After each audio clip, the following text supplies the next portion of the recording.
Good morning mga amigo-amiga. Ito, at nakaranasan naman tayo ng kabuangan. Ayun, tiniyagan ako ng aking asawa kasi matagal ko nang hinihiling na magpagupit ako ng aking buhok.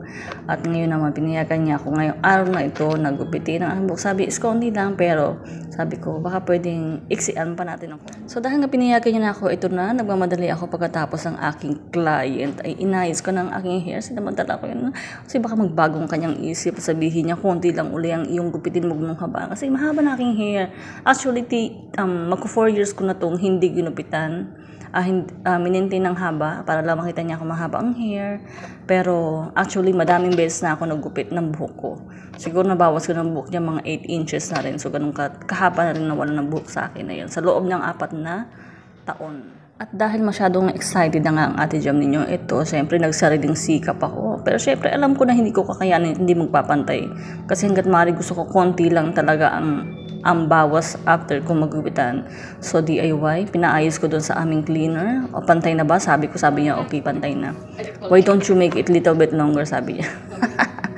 So, okay na yon. So gusto ko talaga maiksi. Namiss ko yung maiksi kong buhok. At tabad magsuklay ang Ate Jam niya. So gano'n, lagyan ko siya ng mga clips para hindi siya mag-move. Para makuha ko yung bob cut na until the shoulder length, ang haba. At habang aantayin ko ang aking pinagkakatiwalaan na yan, si Rachel, siya magigupit ng aking buhok. Actually, si Rachel, yan po yung aming gumagawa ng kilay, pilik mata. So, ayan, mga waxing, magaling kumuha yan, grabe. So, ayun, hindi siya talaga nagugupit. Iba ang kanyang linya, pero alam ko na magaan ang kanyang kamay kasi nakita ko from mahabang buhok niya is pinutulad na yung kanyang.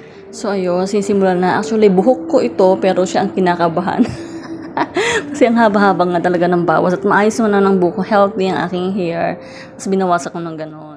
And so ayan nga, naputol na. Maiksi na ang aking hair, di ba? Ang aking hair, goodbye long hair. So freshness na naman ang Ate Jam ninyo. At saka summer ngayon guys, ang hirap. Tamad ako magsuklay. Tapos ang init-init. So mas maganda maiksi buhok, di ba? Habol muna tayo sa trend ngayong summer. At saka yun nga, dahil nga naputol. Actually maganda ang pagkakaputol. At maayos siya. Kaya konting trim lang sa mga konting may mga ilang hibla na nag-uunahan ng haba. So yun, naayusan niya ng konti. At syempre hindi mawawala ang mga marites kong kasama. Yan din, nakita nila nagpaiksi ako ng buhok. May nakita silang bago sa akin. Hindi sila makapaniwala na ako'y nagpagupit ng ganito kaiksi. Sabi nila, stress ka ba? May problema ka ba? Nagdalagas ba ang buhok mo? Talaga naman. Hindi guys, walang stress and walang problema si Ate Jam, kundi ako'y naboboard ng sa mahabang hair kasi lagi nakaipit. So gusto ko namang ibaba. Basta nakababa naman parang walang kabuhay-buhay yung hair style. So pag maiksi lahat magagawa mo, nakababa lang siya, makakover ang face mo. So, ganoon. Pag mahaba naman, lagi nakatali. So, I feel na magbagsak muna ng buhok. Kaya, at syempre, hindi natapos doon na free training na si Rachel sa how to cut, bob cut. Ngayon, ito naman tinutulungan siya para gumawa ng aking hair. Ang free, beach wave hair style. So, yun. O, diba? Medyo malingan na sa kabila kasi kinurly niya. Ako tumira ng harapan, pero yung kabila, siya tumira. So, meron konting pagkakaiba. Pero, okay na. Nag-uumpisa pa lang siya. So, this is my hair now. Hope you like it. Love ko to. Oh.